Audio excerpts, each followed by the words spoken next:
Before leaving the relative safety of Mogadishu, all important last-minute checks were made to each of the vehicles. Bound for Baidoa, these troops will protect aid flights arriving in the heart of Somalia's famine belt.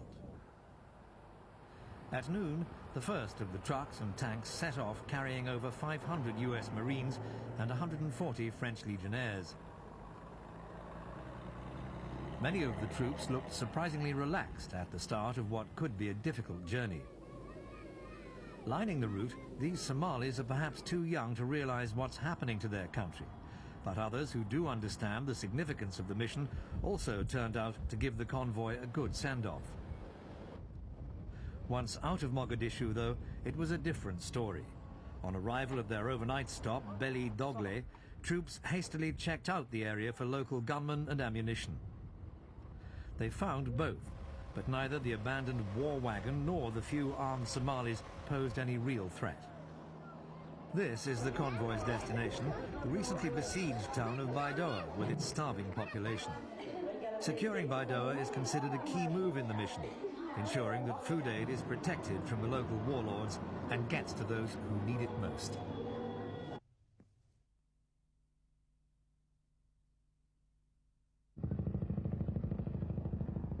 Out of the dawn sky, helicopter gunships swooping low over Baidoa. Riding shotgun for the marine convoy, the people and aid workers here hope will bring an end to their nightmare. Then the convoy itself, thundering through Baidoa's shabby streets. US Marines and French Foreign Legionnaires astride armoured jeeps, personnel carriers and support vehicles. Some waving flags, others just waving. Baidoa returning the compliment. The armed bandits that terrorized this town only yesterday had fled the streets. On Baidoa's approach roads, Cobra helicopter gunships hunting them down, keeping the road clear for the aid convoys that will now follow. This is step one in the transformation to a better deal for us. Airborne food supplies have been reaching Baidoa, but nowhere near enough. We travelled with a food convoy to Gofgadood feeding station. En route, and it happens most days, armed looters made off with some of it. They only left after the aid agency's own armed guards fired shots into the air. That food was meant for people like Nuria and her son Alio. They're too weak to survive any interruption in their food supplies. The shallow graves of those who didn't survive litter the camp, and a similar station 100 miles south was raided today by an armed gang. 10 were shot dead and 10 more wounded. The Marines are unlikely to have enough manpower to police every food convoy to every village. Today they said they were just happy to be getting on with the job. You know, if people need help, that's what we're here for. A feeling shared by most of Baidoa's people.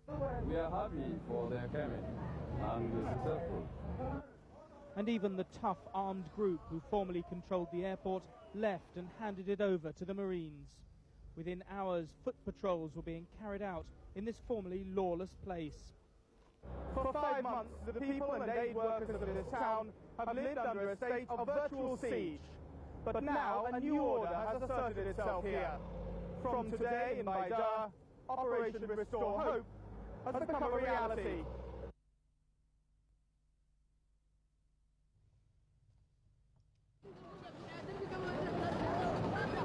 Mogadishu's port hasn't been this busy for months. Food's arriving by the ton, and thanks to French and American troops, it's not falling into the wrong hands. Keeping control of the food supply means tight security. Somali stevedores are searched before they enter the port. Hands up! Stop! Put your hands up! Hold that! But in the areas the troops haven't reached yet, the situation remains chronic. In Bardera, relief workers have brought the daily death rate down, but one worker described the frustration of seeing military planes flying overhead. The situation has changed concerning the mortality rate, and so it's down to 70, 80 now, compared to 250 something 3-4 weeks ago. They see the fighters flying over here 2-3 times a day, and they stop and look up and they say, "Why are you up there? Come down here."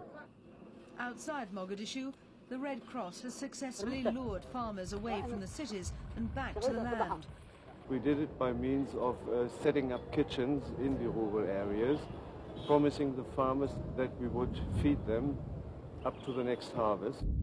Somalia's recovery may take years, but the first signs of growth are beginning to show.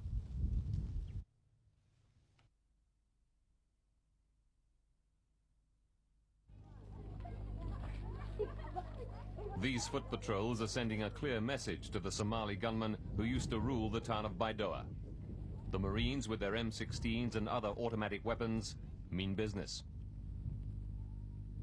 For the thousands of Somalis who've converged on the town, they're still something of a novelty. But their presence has already proved invaluable. So far, only small amounts of food have been reaching Baidoa by airlift from Kenya. But with the town pretty well secure, there's good news on the horizon for the towns starving.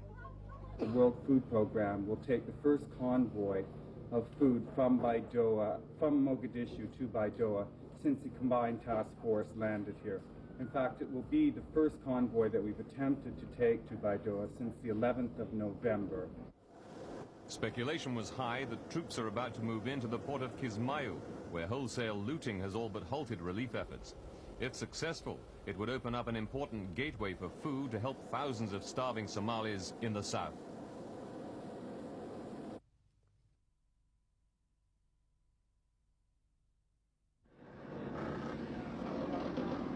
Daybreak on the beaches of Kismayu and a triumphant landing by the US Marines.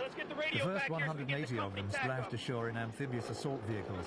Overhead, helicopter, gunships and jet fighters staged a massive show of force. Hard on their heels followed 90 Belgian paratroopers.